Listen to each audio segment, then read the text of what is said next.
Cuaca panas, tapi langit sudah mendung. Oke. Bab 549, Bibi Xiaojing, di langit berbintang, Ye Guan memegang pedang King Xuan dan melawan 4 galaksi di alam semesta. Saat ini, darah perlahan mengalir dari sudut mulutnya.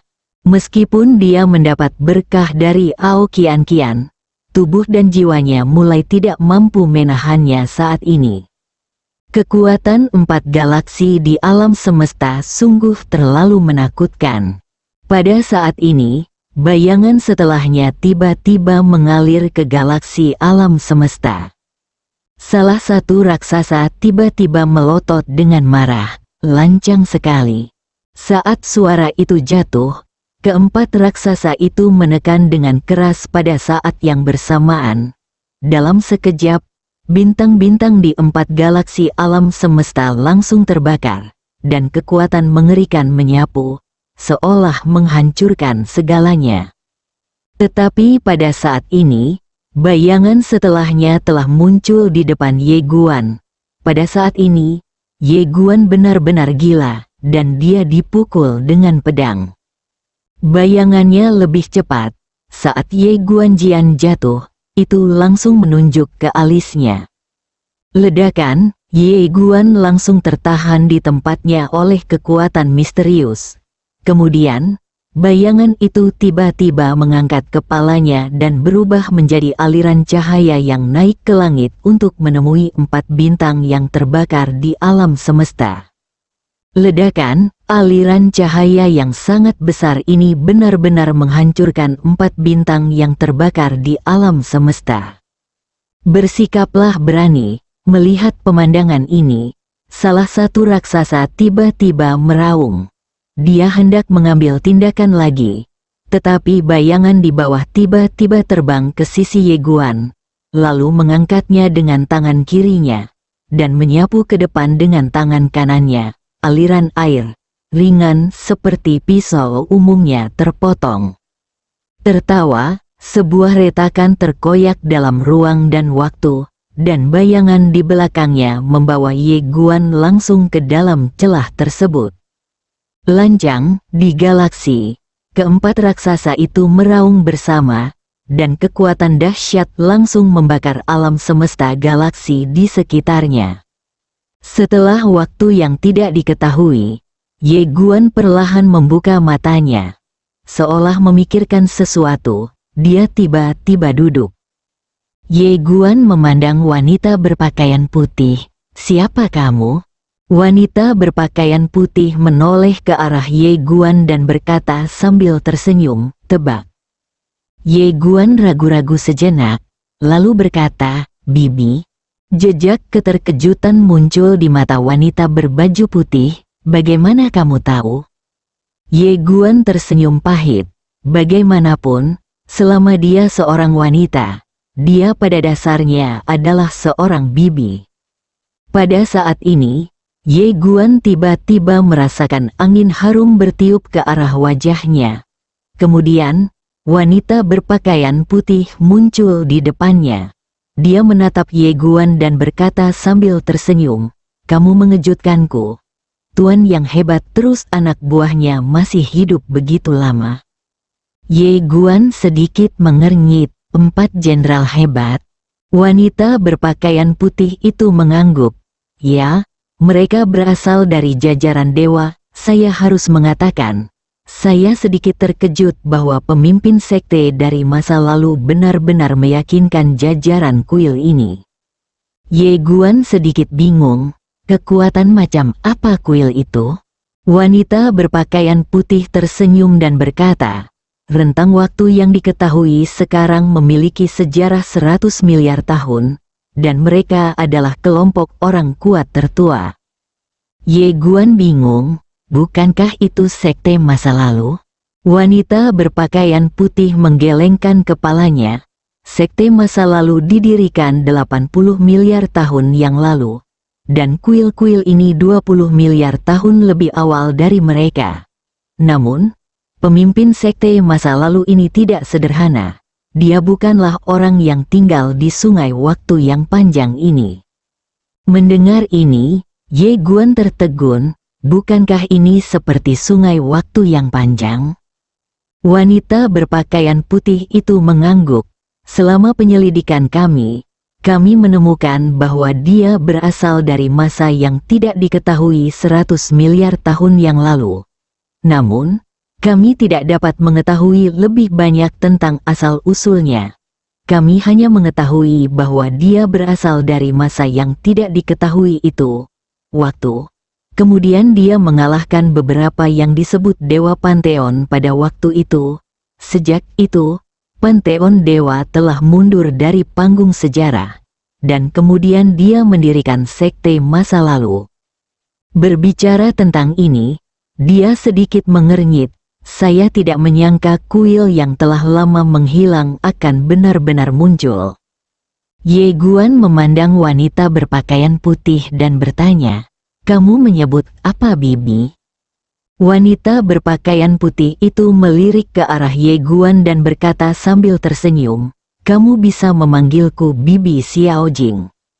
Xiao Jing, Ye Guan mengangguk sedikit. Terima kasih kepada Bibi Xiao Jing kali ini. Jika tidak, aku khawatir keadaannya akan jauh lebih buruk. Xiao Jing tersenyum dan berkata, "Bagaimana perasaanmu melawan keempat jenderal dewa itu?" Ye Guan berkata dengan suara yang dalam, "Sangat kuat. Saya harus mengatakan, ini sangat kuat, bahkan jika dia menggunakan semua kartunya, dia masih bukan tandingan keempat jenderal dewa." Xiao Jing tersenyum dan berkata, "Ini sudah sangat jarang." Ye Guan sepertinya memikirkan sesuatu dan bertanya dengan cepat, "Bibi Xiao Jing, adikku dan yang lainnya?" Xiao Jing berkata, "Jangan khawatir, mereka jauh lebih aman daripada kamu." Saat dia mengatakan itu, dia melihat sekeliling dan berkata, "Empat jenderal besar dari kuil mungkin bukan satu-satunya yang datang kali ini." Ye Guan segera berkata, "Aku akan menyembuhkan lukanya dulu." Setelah mengatakan itu, dia langsung memasuki menara kecil itu. Karena sifat pohon keramat dan jantung kehidupan, tidak butuh waktu lama hingga luka di tubuhnya pulih sepenuhnya. Setelah pulih sepenuhnya dari luka-lukanya, Ye Guan meninggalkan menara kecil itu. Di luar, Xiao Jing meliriknya, lalu tersenyum dan berkata, "Kamu hebat, berani." Ye Guan sedikit penasaran, apa yang besar? Xiao Jing berkedip, pergi ke masa lalu. Ekspresi Ye Guan membeku. Xiao Jing setengah tersenyum, takut. Ye Guan segera berkata dengan serius, "Bibi Xiao Jing ada di sini, apa yang harus aku takuti? Lakukan saja dan itu akan selesai." Xiao Jing sedikit mengangkat sudut mulutnya, "Ayo pergi." Setelah mengatakan itu, dia berbalik dan melambaikan lengan bajunya. Tertawa, ruang dan waktu di depannya terbelah. Lalu dia membawa Ye Guan langsung ke sungai waktu. Keduanya melakukan perjalanan melawan arus waktu. Kamu memandang Xiao Jing dan sedikit terkejut, karena dia menemukan bahwa kekuatan bibi ini juga menakutkan. Kembali ke masa lalu semudah minum air, bibiku bukan orang biasa. Dengan cara ini, bibi dan keponakannya melawan arus waktu. Ye Guan tiba-tiba bertanya, "Bibi Xiao Jing, apakah hanya kita berdua?" Xiao Jing mengangguk, "Hanya kita berdua." Ye Guan hendak berbicara tetapi berhenti. Xiao Jing memandang Ye Guan, "Apakah kamu takut?" Ye Guan menggelengkan kepalanya dengan cepat, "Jangan takut. Pada saat ini, meskipun Anda gigit jari, Anda harus melakukannya." Xiao Jing tersenyum dan berkata, "Sekarang para ahli terbaik dari sekte masa lalu sedang berperang melawan Suwu dan adikmu, jadi kita bisa pergi dan membawa mereka pergi dari sarang mereka." Ye Guan memikirkannya dan menganggapnya benar. Jadi, dia memutuskan untuk mengikuti Xiao Jing untuk melakukan sesuatu yang besar. Bagaimanapun, dia telah merasa sangat sedih selama beberapa waktu. Dia diburu oleh mantan sektenya setiap hari, dan hatinya merasa tercekik. Kali ini, kamu harus melampiaskan amarahmu, adapun bahayanya. Kamu melirik Xiao Jing dan segera tersenyum. Apakah berbahaya mengikuti bibinya? Pada saat ini, Xiao Jing sepertinya merasakan sesuatu. Dia tiba-tiba berbalik dan melihat di ujung galaksi. Dia merasakan aura yang kuat. Ye Guan juga merasakan aura kuat saat ini. Sebelum Ye Guan dapat berbicara, sebuah suara kuno tiba-tiba terdengar di benak Ye Guan yang sesat. Mendengar suara kuno ini, hati Ye Guan tiba-tiba terkejut.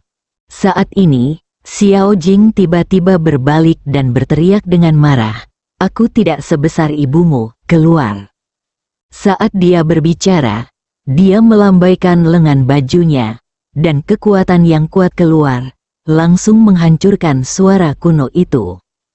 Ye Guan kembali sadar dan melihat ke arah Xiao Jing di sampingnya.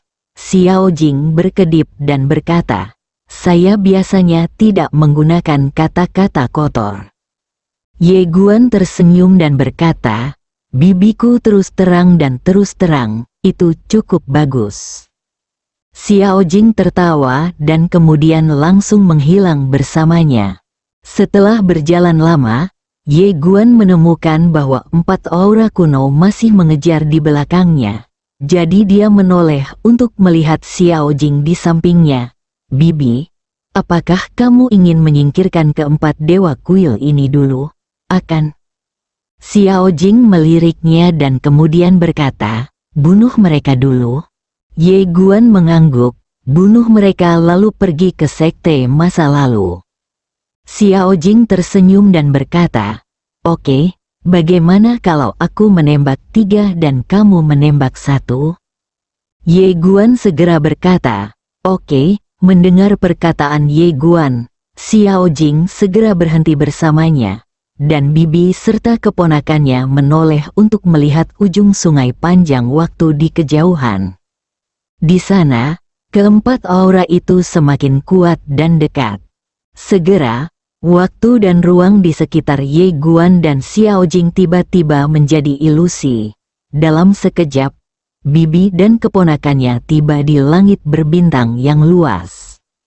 Di sekitar mereka, berdiri Jenderal Dewa setinggi 4.000 kaki. Xiao Jing melirik Ye Guan dan berkata, "Pilih 1. Ye Guan mengangguk. Dia melihat patung di depannya. Tanpa omong kosong, itu berubah menjadi cahaya pedang dan naik ke langit. Apa yang dia pegang di tangannya tetaplah pedang King Xuan. Setelah Ye Guan mengambil tindakan, Xiao Jing berubah menjadi pelangi dan bangkit dari tanah, bergegas menuju 3 jenderal dewa. Perang dimulai ketika Ye Guan bergegas ke depan sang jenderal dewa. Sang jenderal dewa tiba-tiba mengepalkan tangan kanannya, dan kemudian membantingnya ke arah Ye Guan. Dengan pukulan ini, langit berbintang di sekitarnya mendidih, lalu hancur dan musnah selapis demi selapis. Merasakan kekuatan mengerikan dalam pukulan itu, Ye Guan tidak berani gegabah, tubuhnya gemetar dan menjadi ilusi. Waktu dan ruang ditumpangkan, ketika puluhan ribu pedang menyatu menjadi satu pedang. Seruan pedang yang keras tiba-tiba bergema di seluruh alam semesta. Bersikaplah tangguh. Pedang Ye Guan menghantam tinju sang jenderal dewa dengan keras. Begitu kedua kekuatan itu bersentuhan, langit runtuh dan bumi hancur. Klik, karena itu adalah pedang King Xuan. Saat tinju sang jenderal dewa bersentuhan dengan pedang King Xuan, itu meledak. Namun, Ye Guan sendiri juga terguncang oleh kekuatan yang menakutkan dan mundur dengan keras. Dalam proses mundur, tubuh fisiknya juga mulai retak. Kekuatannya terlalu menakutkan. Untungnya, dia memiliki pohon suci alami dan hati kehidupan, dan tubuhnya pulih dengan cepat. Ketika tinju sang jenderal dewa dipotong-potong oleh pedang Ye Guan, wajahnya tiba-tiba menjadi ganas. Dia membungkuk dan meraung ke arah Ye Guan, dan meninju Ye Guan dari kejauhan dengan tangan kirinya. Dengan pukulan ini, seluruh galaksi mulai menghilang dan musnah dengan kecepatan yang terlihat dengan mata telanjang. Ketika Ye Guan melihat pukulan itu datang, matanya sedikit menyipit. Dia tidak mundur dan tidak bisa mundur. Dia berubah menjadi cahaya pedang dan melesat ke langit, langsung menuju ke Dewa Jenderal. Ledakan di galaksi, cahaya pedang yang menakutkan tiba-tiba meletus. Dan kemudian, dewa itu meledakkan tangan kirinya sedikit demi sedikit. Tapi kali ini, Ye Guan tidak memberi lawannya kesempatan lagi, dan langsung berubah menjadi cahaya pedang dan menusuk alis sang jenderal dewa. Ledakan, jenderal dewa langsung menatap ke tempatnya. Tepat ketika pedang King Xuan hendak menghancurkannya sepenuhnya, Ye Guan sepertinya merasakan sesuatu.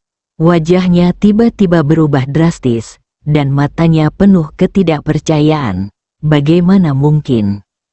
Bab tambahan telah diperbarui. Anda dapat menonton bab terbaru dari One Sword Sovereign. Di novel Zongheng, Anda dapat melihat bab tambahan dan pembaruan teks utama sesegera mungkin. Bab 550, Pedang Xingdao muncul. Ketika pedangnya menembus tubuh Dewa Jenderal, dia ngeri saat menyadari bahwa Dewa Jenderal di depannya bukanlah wujud aslinya sama sekali. Puluhan ribu kaki jauhnya di depannya, ada seorang pria paruh baya yang mengenakan baju besi dewa. Mata pria paruh baya itu berwarna emas, ekspresinya agung, dan dia memancarkan aura yang kuat. Pria paruh baya di depannya adalah tubuh asli. Apa yang baru saja dia pukul hanyalah tiruan boneka. Ye Guan menghancurkan klon jenderal dewa dengan pedang, dan kemudian menatap pria paruh baya itu. Pada saat ini, pria paruh baya itu juga sedang menatapnya. Pria paruh baya itu tiba-tiba naik ke udara, merentangkan telapak tangannya, lalu mengangkat telapak tangannya di antara kedua alisnya, dan membentuk segel dengan tangan kirinya. Lihatlah langit dan bumi. Ledakan, suara itu jatuh, dan di belakangnya, gambar virtual emas tiba-tiba muncul. Gambar virtual emas itu memancarkan cahaya keemasan yang samar, khusyuk dan khusyuk, seperti dewa kuno, membuat orang tidak berani melihatnya secara langsung. Dan dengan munculnya gambar virtual emas ini, suara-suara lama tiba-tiba bergema dari langit berbintang. Ye Guan menatap gambar virtual emas, diam, memegang pedang suci Xuan Yuan erat di tangan kanannya. Pada saat ini, tubuh patung virtual emas tiba-tiba menekan ke depan dan meninju langsung ke arah Ye Guan. Ledakan, dengan pukulan ini, pukulan mengerikan menyapu lapangan seperti arus deras dan langsung menuju ke Ye Guan. Tekanan yang kuat langsung menekan Ye Guan dan mencekiknya. Di sekelilingnya, bintang yang tak terhitung jumlahnya meredup. Kekuatan pukulannya sangat menakutkan. Di kejauhan, Ye Guan melihat pukulan itu datang. Matanya tenang, dan dia perlahan menutup matanya. Di depan pukulan ini, dia tampak sekecil semut. Tapi tidak ada rasa takut di wajah Ye Guan. Ye Guan tiba-tiba membuka matanya, dan dalam sekejap, yang lainnya menghilang. Teknik memotong pedang, 2000 teknik pedang yang dilapiskan untuk menebas langit dan menghunus pedang 5 kali berturut-turut.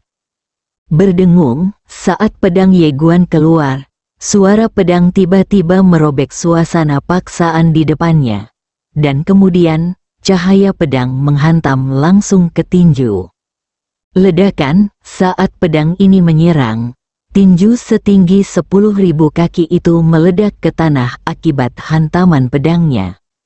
Saat tinjunya hancur, Ye Guan menyerang di depan pria paruh baya itu dengan pedang. Pada saat ini, pria paruh baya itu tiba-tiba meraih tangan kanannya ke depan, dan ribuan cahaya keemasan keluar dari tinjunya Guan. Tapi saat berikutnya, tertawa, cahaya pedang langsung merobek cahaya emas yang tak terhitung jumlahnya. Melihat pemandangan ini, pupil pria paruh baya itu tiba-tiba menyusut, dengan sedikit rasa tidak percaya di matanya. Dia tidak berani menyerang pedang Ye Guan. Dia menghindar dan mundur dengan keras. Tapi Ye Guan mengejarnya dengan pedangnya.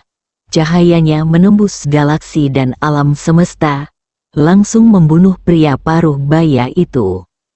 Dia tidak bisa mengalahkan 4 jenderal ilahi, tetapi dia tidak takut pada salah satu jenderal. Melihat Ye Guan memegang pedang sampai mati, ekspresi keganasan muncul di mata pria paruh baya itu.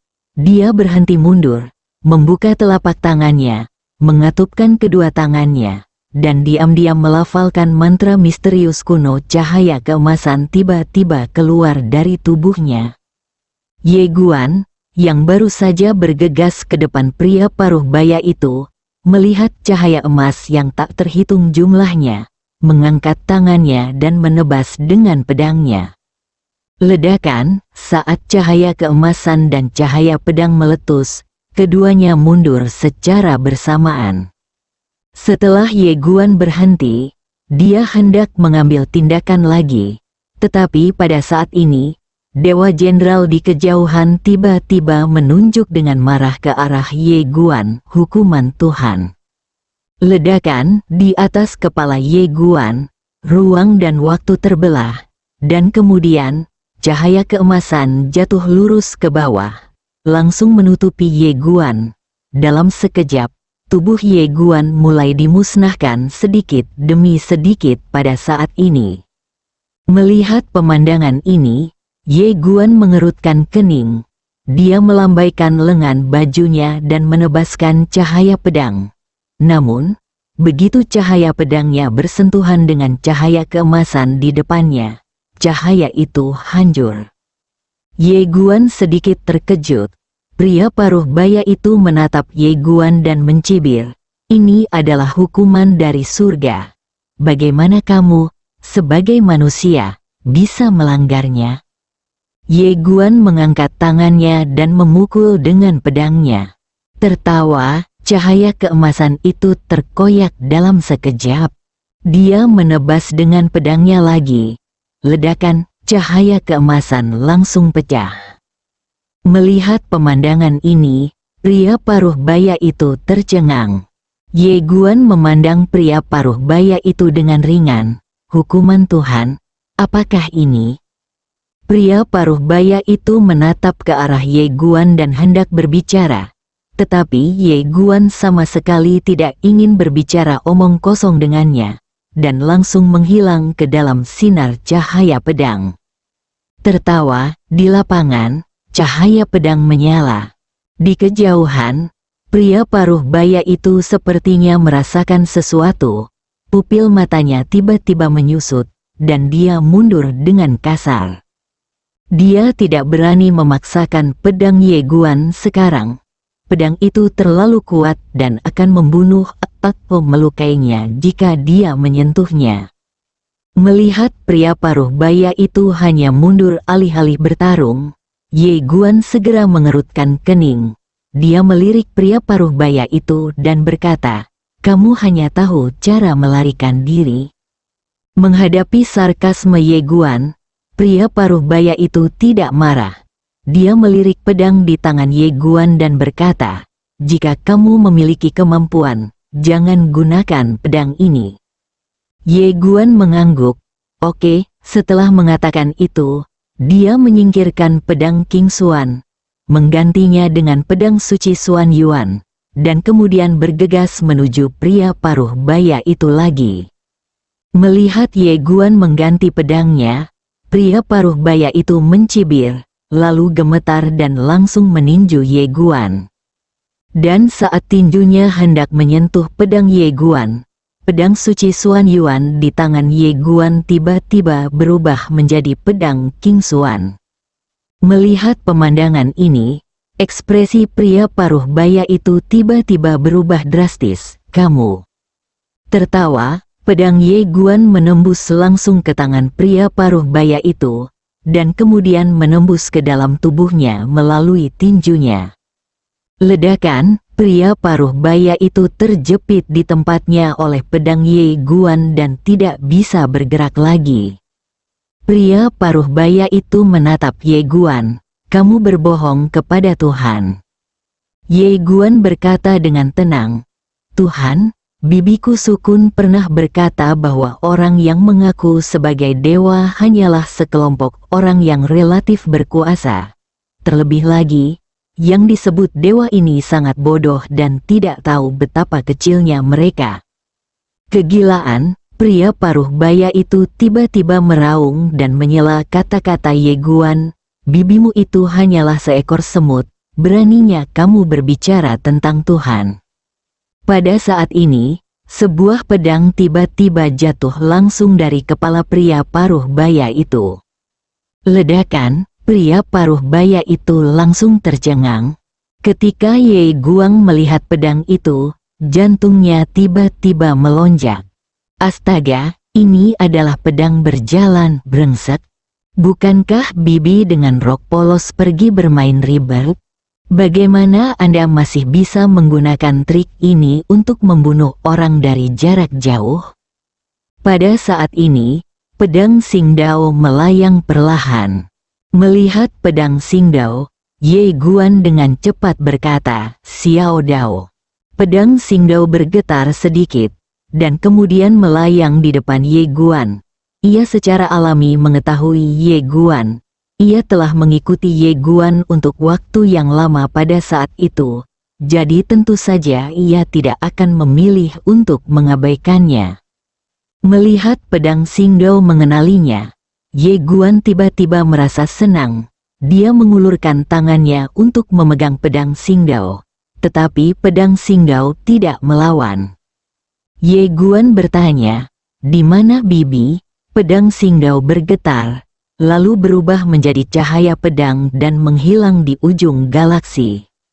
Di tempatnya, Ye Guan menggelengkan kepalanya dan tersenyum. Bibi dengan rok polos benar-benar hilang. Tentu saja, dengan kekuatannya, dia ada di mana-mana. Seolah memikirkan sesuatu, sudut mulut Ye Guan sedikit terangkat. Setelah menarik pikirannya, Ye Guan berbalik dan melihat ke kejauhan. Pada saat ini, Bibi Jing juga meninju ketiga dewa itu. Ye Guan langsung berubah menjadi cahaya pedang dan membunuh dewa jenderal di antara mereka. Jenderal dewa sepertinya merasakan sesuatu dan tiba-tiba berbalik, tapi Ye Guan telah membunuhnya dengan pedang. Ekspresi sang jenderal dewa berubah, dia meraung dan meninju pedang Ye Guan. Namun, saat cahaya tinju muncul, tubuhnya dengan cepat mundur. Karena dia baru saja melihat temannya mati dengan matanya sendiri, karena dia terbunuh oleh pedang Ye Guan karena konfrontasinya dengan Ye Guan. Ada jalan menuju pedang ini, tidak bisa dipaksakan. Setelah Ye Guan menghancurkan cahaya tinju dengan pedang, dia mengangkat kepalanya dan melihat ke arah Dewa Jenderal yang telah mundur ribuan kaki di kejauhan. Setelah dewa berhenti, dia langsung berkata, "Mundur." Saat dia berbicara, dia dan dua dewa di sampingnya berubah menjadi tiga sinar cahaya ilahi dan menghilang di ujung galaksi. Di lapangan, alam semesta galaksi mulai menjadi ilusi. Tidak lama kemudian, Ye Guan dan Xiao Jing muncul di ruang dan waktu aslinya. Melihat ketiga jenderal dewa melarikan diri, wajah Ye Guan tiba-tiba menjadi gelap.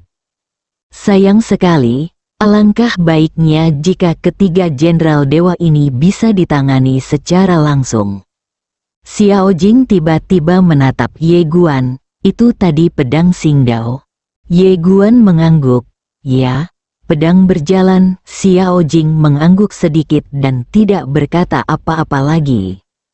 Ye Guan Dao, bibi Xiao Jing, ayo pergi ke sekte masa depan. Xiao Jing tersenyum dan berkata, oke, bibi dan keponakannya berangkat lagi untuk pergi ke sekte masa lalu.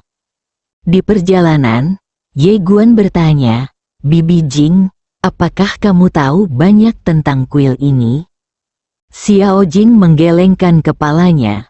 Baik kuil maupun sekte masa lalu relatif misterius. Selama penyelidikan kami hanya mengetahui tentang kekuatan ini. Adapun kekuatan mereka, kami tidak mengetahuinya dengan baik. Tapi, saat dia mengatakan itu, dia melirik ke arah Ye Guan dan berkata sambil tersenyum, saya khawatir, orang yang paling hebat di alam semesta yang luas ini adalah keluarga yang Anda. Keluarga yang, Ye Guan menggelengkan kepalanya dan tersenyum. Kali ini dia benar-benar menyadari bahwa dialah yang paling lemah. Bibi dan paman yang muncul ini lebih kuat dari sebelumnya. Anda harus bekerja keras, Xiao Jing tiba-tiba berkata. Dibandingkan dengan kuil-kuil ini, saya lebih tertarik pada sekte masa lalu. Ye Guan sedikit penasaran. Kenapa? Xiao Jing tersenyum dan berkata, ketika saya kembali ke masa lalu, saya ingin memasuki waktu yang tidak diketahui, yaitu waktu 100 miliar tahun yang lalu. Tetapi sayangnya, saya tidak dapat memasukinya. Namun, saya menemukan sesuatu yang sangat menarik. Sesuatu. Ye Guan buru-buru bertanya, apa yang menarik? Xiao Jing tersenyum dan berkata, kamu akan tahu nanti jika kamu pergi dan melihatnya sendiri. Ye Guan terdiam. Bibi ini sangat menggugah selera. Xiao Jing berkata, aku ingin mengunjungi sekte masa lalu sebelumnya. Tapi aku tidak bisa mengalahkan wanita dari sekte masa lalu itu, jadi aku tidak pergi. Kebetulan aku memilikimu kali ini. Pada titik ini, dia berhenti dengan cepat. Ye Guan sedikit ketakutan saat mendengar ini. Brengsek, mengapa ada sesuatu yang terasa salah? Apakah bibi ini benar-benar mengikutiku untuk melawan klan masa lalu? Dia tidak akan menjual dirinya sendiri, kan? Kamu melirik Xiao Jing, lalu berkata dalam hatinya, Tuan Ta, apakah bibi Xiao Jing ini dapat diandalkan? Setelah Xiao Ta terdiam beberapa saat, dia berkata dengan pelan, dia dulunya adalah seorang bandit. Apakah menurutmu dia dapat diandalkan? Ekspresi Ye Guan membeku, bersambung.